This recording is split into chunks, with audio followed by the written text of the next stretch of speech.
Social Impact CX, the podcast that helps you drive mission and make a difference with customer experience.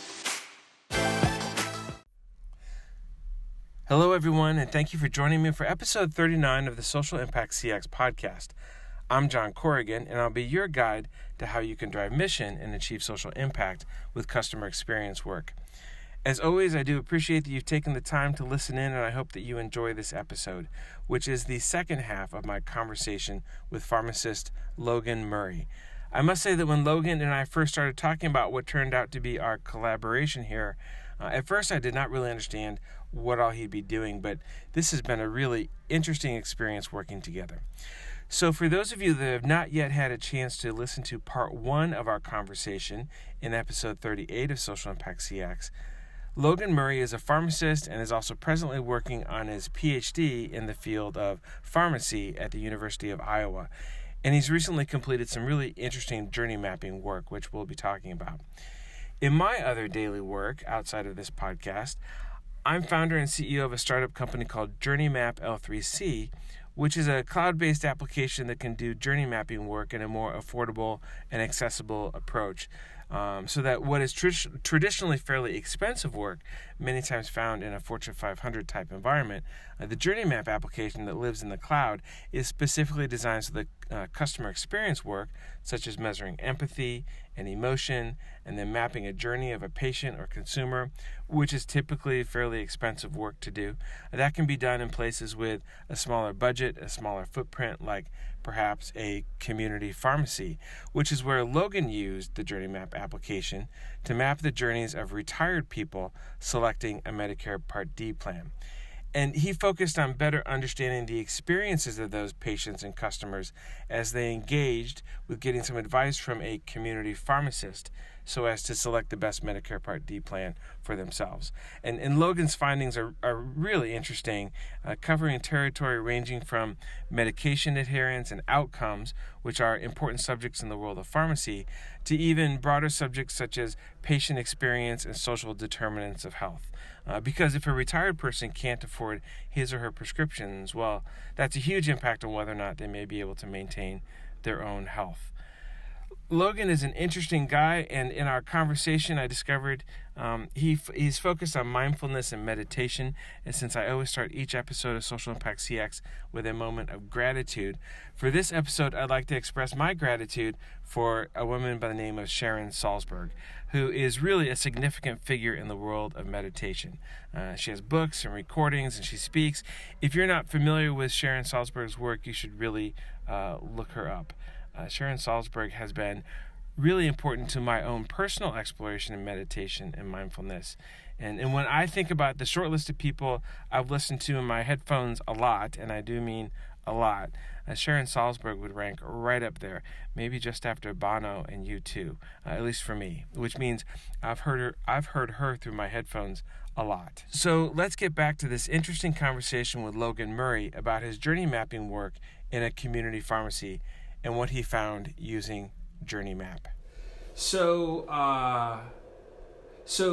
when you compared the journeys of the two groups here, there were 3 or 4 points that really stood out, and there were actual statistical variances between the A group and the B group. Do you want to talk about any of those, a couple of those? Yeah, and so I guess we've kind of alluded to them already, but the reported collaboration was a big one, and then also plan comparison. So the individuals that used the service had the opportunity to talk much more with their pharmacist, or felt a better sense of collaboration. Yeah. So this collaboration point is key, and in the Journey Map survey instrument, that's one of the touch points that you get to, that potentially comes out if that's something that people are really giving a strong answer on in the survey instrument.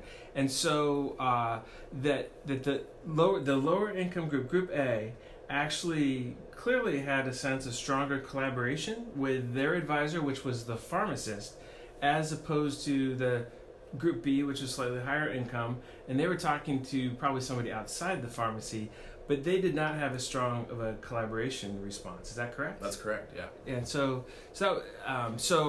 if you're trying to help people as a pharmacist, that's a really interesting point. if you're trying to be a more relevant and viable and growth-oriented business, that's also an interesting point. And so I thought that was fascinating. Yeah, absolutely. And from what you can see from the journey map printouts, which are available online, as John already mentioned, you can see that those experiences are actually affiliated with a much better emotional response. And so just my limited understanding of ethnography type work and some of the conversations I've had with John is those are really huge touch points that pharmacists can use to provide additional information, to talk about additional services, to engage the patient in things that are going to be drivers of their health and overall outcomes. So using those really high positive emotional journeys and experiences, it's a great opportunity for the pharmacist to further engage that patient within their own healthcare. So when you're doing customer experience work, which I actually think should begin with the journey, understanding your patient's journey, your customer's journey, your beneficiary's journey, whomever that is, emotion is, it's one of the most, if not absolutely the most important determining factor as to whether or not somebody's ever going to come back. And this is true whether it's a restaurant or a health clinic or a car dealership or a pharmacy. Good emotions means that people will be happy to come back. Bad emotions, really bad emotions, means they're going to try and never come back again, essentially. One of the things that was really fascinating here was in Journey Map, you do get a basic emotion readout, so that you kind of understand, you get a temperature read on where your respondents are as a group. And the A group, on a 10-point scale, had an emotion, I believe it's a 5.8, which is kind of middle of the road. They're not having a bad experience. They're not having a really good experience. And, they went through a journey that demonstrated more ups and downs because they were more informed. And this is complex, challenging decision-making. And so the B group actually had a higher emotion reading. They had a 6.7, which is still not necessarily, they're not running out the door and telling everybody how fantastic their experience was with their Medicare Part D plan decision, but they were happier. And what was interesting, though, is that they appear to be less informed. They talked to maybe their financial advisor or somebody else, or maybe they just signed up for a benefit that they have as part of their retirement plan. They were less informed, but they were happier.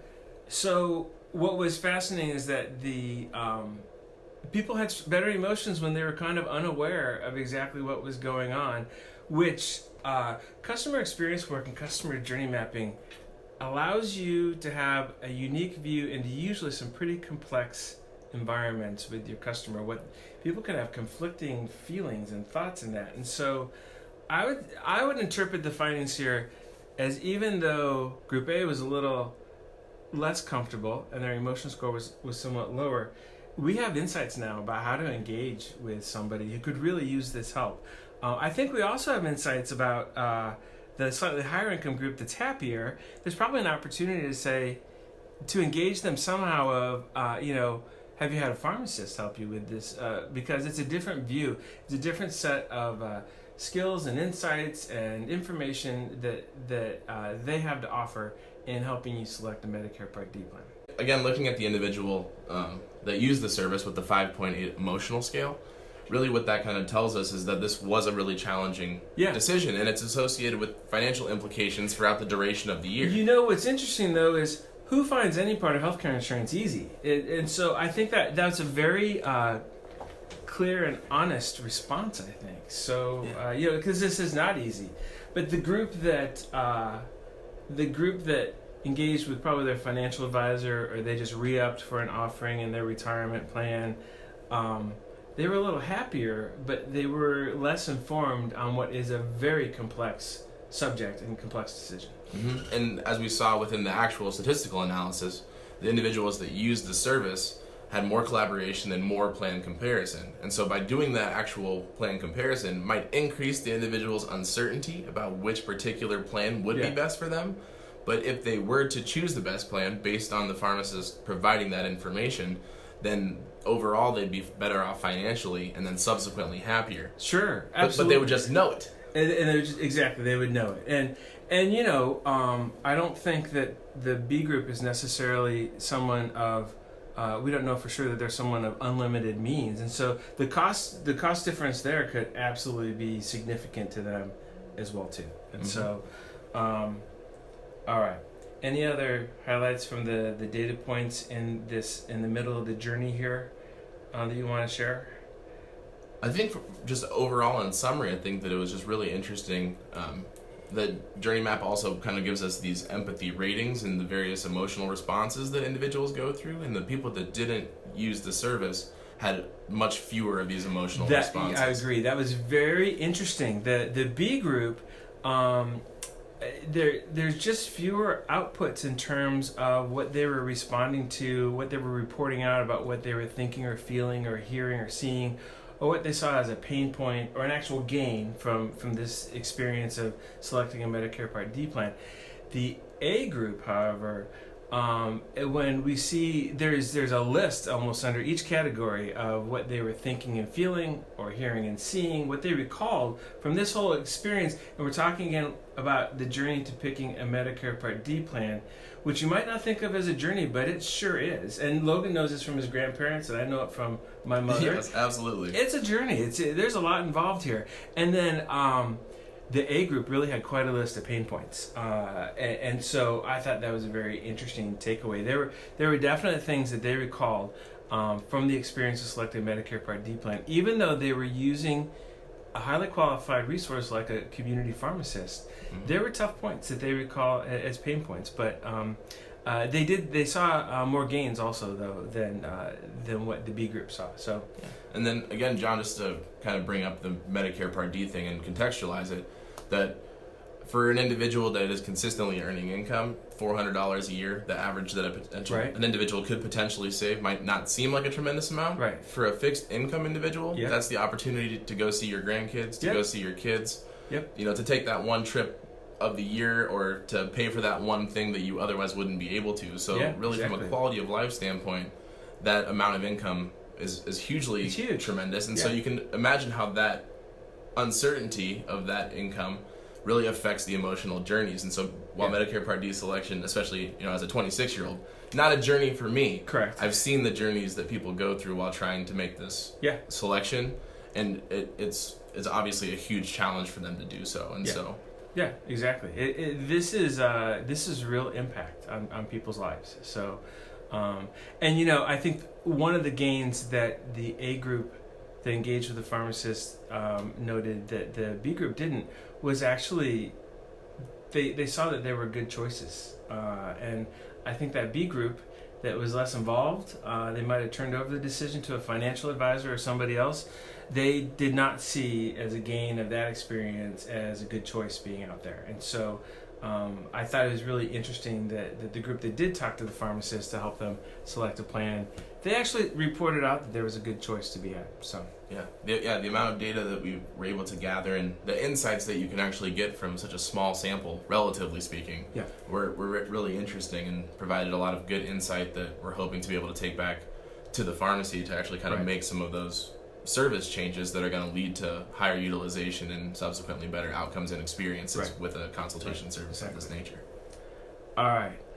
So let's spend a little time talking about what caught my attention first when I saw the output the very first time here, is that we've talked about the differences in income and other empathy readings and other parts of the journey between these two groups, but they ended up in the exact same place. I mean, overall, they reported out that they were happy with their decision. They were comfortable with that decision that they made when they selected a plan. But after they made the decision, you can just kind of see visually on the chart. I don't know if they, it's kind of like they end up with a pit in their stomach. Everything just kind of sinks down. They go from being happy they made this decision to, I think it's kind of a, oh my, how is this going to look in the future? What did I just do? But after what we've just discussed, isn't it interesting that the journeys to get to a decision were so different, but once somebody made the decision, the reaction was the same? Yeah, no, absolutely. And I think, again, that speaks to the complexity of the situation and the complexity of the journey, as well as just all of the different minutia that are associated with the Medicare Part D plan selection. So all of the buzzwords and terminology like copayment or the out-of-pocket cost or the premium. So all of those buzzwords that are affiliated with insurance, even though at the time you feel like you're making the decision that's going to be best for you, immediately after that, once you start hearing some of that jargon again, you can imagine that would kind of, I hate to use the buzzword triggering, but could be very triggering for individuals that had previously just gone through this experience. And again, from some of the qualitative data that we saw, a lot of the responses had to do with never wanting to make this decision again. Yes. Knowing full well that they would have to the following year. Exactly. And then only 3 or 4% of them do, but there's a very real cost implication by them perhaps not changing. And so here's some of the magic of journey mapping.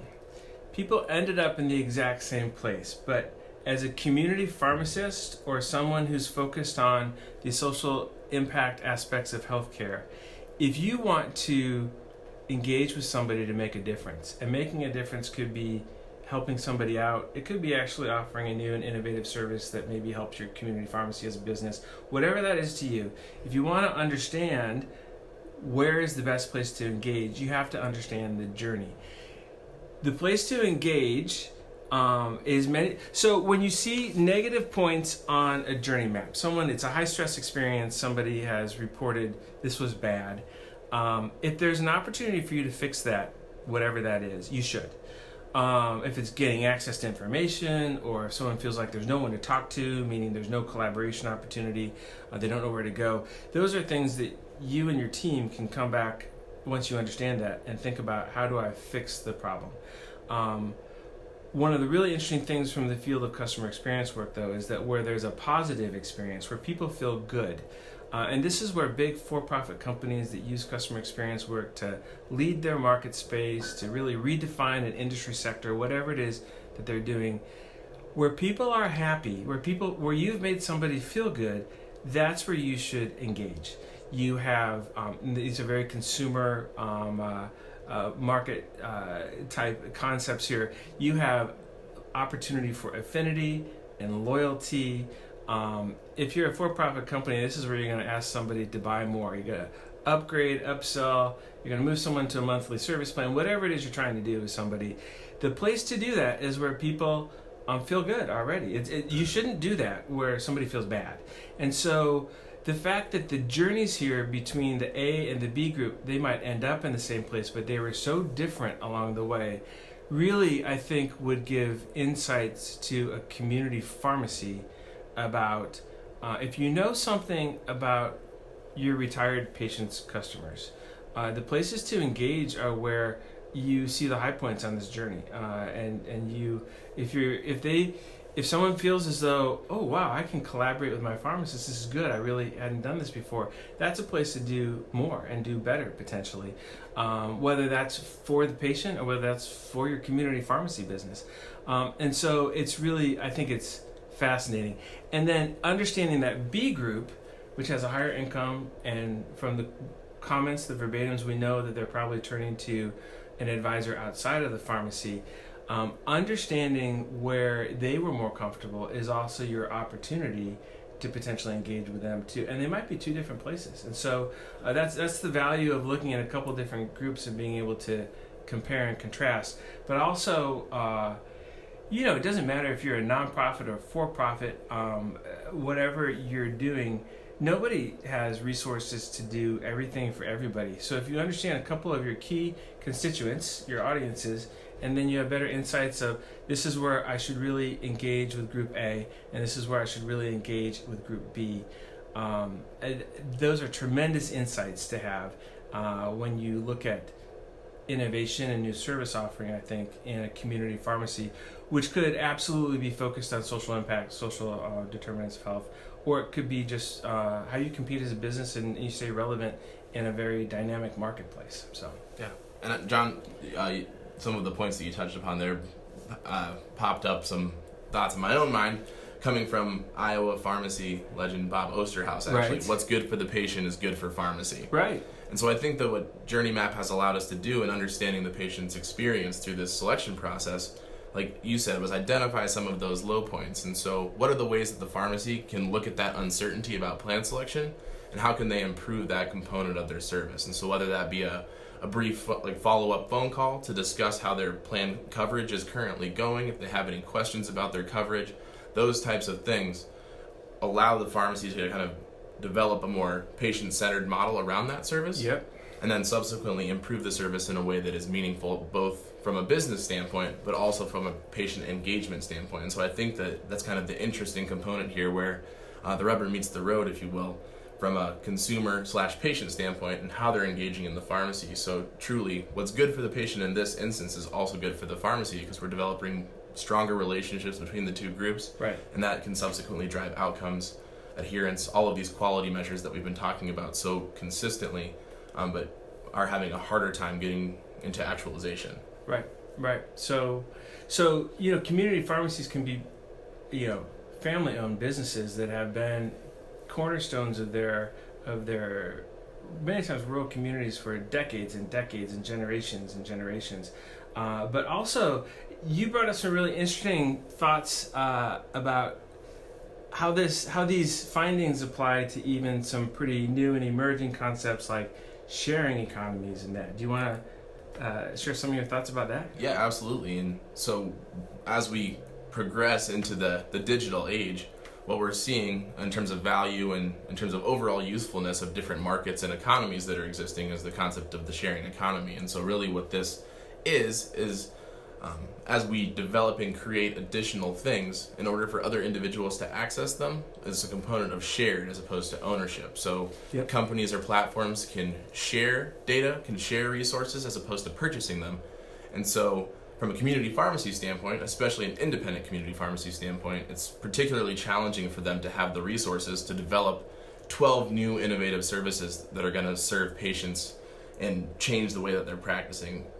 And so what a shared economy does is it essentially allows one or two pharmacies to develop one or two services, and then it allows all of that information to be shared to pharmacies that wouldn't be able to actually develop those services on their own due to financial or time barriers. That's really and markets change. Pharmacy, just like other industries, no one's immune to the changing dynamics of what's going on, and sharing economies are certainly becoming relevant in other industries, and so thinking through and exploring what that's going to mean for community pharmacy is really interesting too. So because looking down the road in a place that I would like to practice in terms of a practice setting would be a place that has access to a variety of these different services and via whatever platform is necessary to make that available, but to have toolkits and services that pharmacists can kind of just pull down and share, and then subsequently implement them in their practice to improve the patient experience, but also improve all of the things we talked about earlier in terms of quality. So decreasing the barriers that exist to allow independent community pharmacies, or other community pharmacies for that matter, to more effectively develop these services and serve their patients. Yeah, that's great. So as we kind of head into wrapping things up, you just used a word that I think is so important: quality. And what quality means in a community pharmacy, and the experiences that the community pharmacy provides for patients and customers is so important. We also, and then also, whether it's where we are today or in future-based sharing economy concepts, patient-centered models is really where it's at.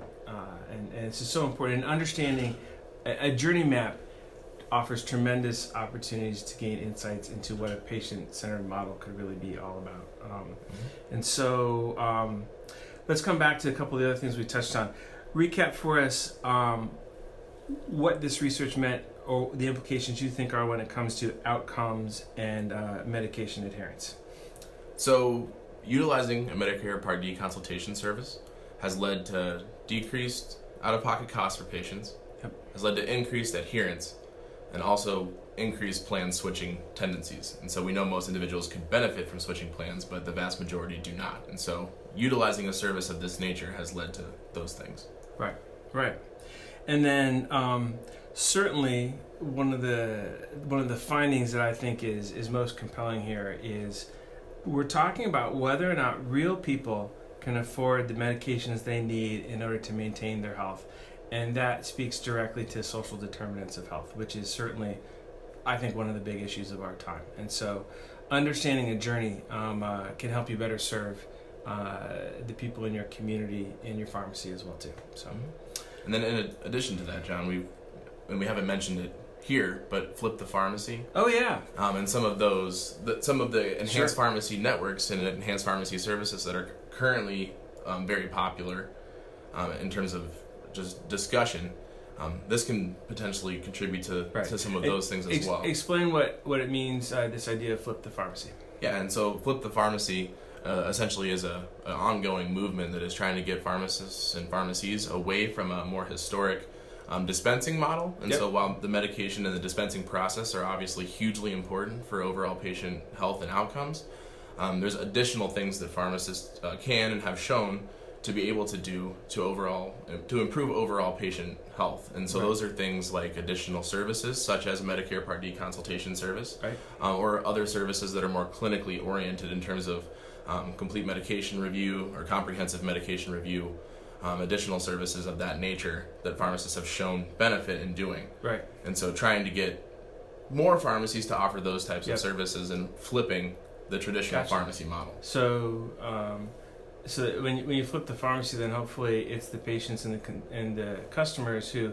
they no longer perceive just going in and picking up their prescription and leaving. It's a broader experience. And my exposure to pharmacy has been interesting when I hear the profession of pharmacy talk about the frequency of engagement with patients with a pharmacist, as opposed to how frequently you engage with your physician. And your physician, of course, is a very important component here too.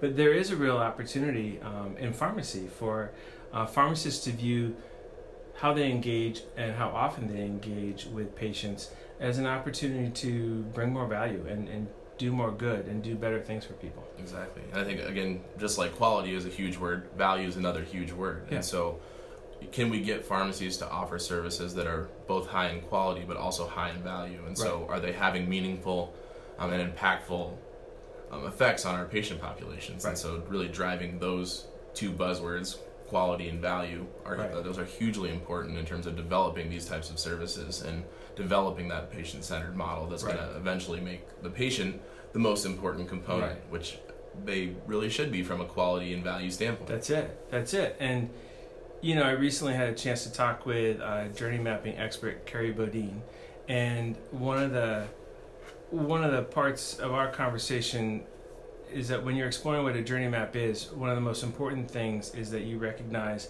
how your journey mapping work should be relevant to whatever the organization is measuring, and measuring quality and value in a community pharmacy, I think, are really important things. And I know the community pharmacists I've met, they're certainly interested in quality and value and attuned to those concepts. And so hopefully the work you're doing with your thesis and your PhD is helpful to them. So, anything else you'd like to add before we come to a close? I don't think so. Okay. The only thing I'll say is that I used both of my grandmother's names, and they gave me permission to do so. Thank you. I'm just not allowed to share their social security numbers. Thank you. Exactly. We would be getting into HIPAA and other issues then as well too. So there will be more information at journeymap.com on Logan's work. And then also, I know he's working on publishing some of his findings as part of his PhD work, and so you can look for his research there as well too. And so, good luck to you, sir. Hopefully you enjoy the rest of your journey through your PhD. All right, thanks, John. It's been a pleasure. All right, good deal. Thanks, Logan. This has been Social Impact CX Podcast Episode 39, the second part of my conversation with pharmacist and pharmacy PhD student Logan Murry, who is working on his thesis at the University of Iowa's College of Pharmacy. And I think this is the first time I've talked with someone here on Social Impact CX who used the Journey Map application, especially in a setting like a community pharmacy, and then after using Journey Map has sat down to talk about what they learned during the process and what the findings are all about and what this all means with social impact considerations. On the Journey Map website, and that is journimap.com. I've pulled live a new tab called Journey to Help, and Logan's work is actually the first feature there. And you can see his journey maps, the journey maps from his work, if you're interested there at Journey to Help. Check it out. And as I mentioned at the end of episode 38, my company Journey Map and this podcast Social Impact CX are separate entities, and I just want to be clear about that. But when their paths cross through social impact situations, an example of work where journey mapping is used to help others or to make the world a better place somehow, I plan on occasionally sharing here at Social Impact CX. So if someone's work qualifies as a journey to help over at my business Journey Map, then you might hear about it here at Social Impact CX. Do you have thoughts or questions about Logan's work or journey mapping, or how CX practices like journey maps and empathy work can be applied in a healthcare environment like a community pharmacy? As always, you can ask a question or make a comment here at Social Impact CX a couple different ways. First, and probably the best option, is that you can send an email to comment@socialimpactcx.com. That's comment at socialimpactcx.com. You can also find us on Twitter and post a question there. Our Twitter handle is @socialimpactcx. And please follow us on Twitter to stay up to date with new podcasts and other related content. You can also find me on Twitter. My handle is @JohnFCorrigan. We've worked on expanding where you can find Social Impact CX podcasts online, and you may be listening from someplace like Apple Podcasts or Google Play or Spotify. And so wherever you get Social Impact CX, I hope that's convenient for you. If you would like to see it someplace else, send us a message, and we'll explore getting it there as well too. This is John Corrigan reminding you that, especially in social impact work, it's important to understand that your mission is really all about someone else's journey. And the more you know about someone's journey, the more you can help. Thanks for listening to Social Impact CX.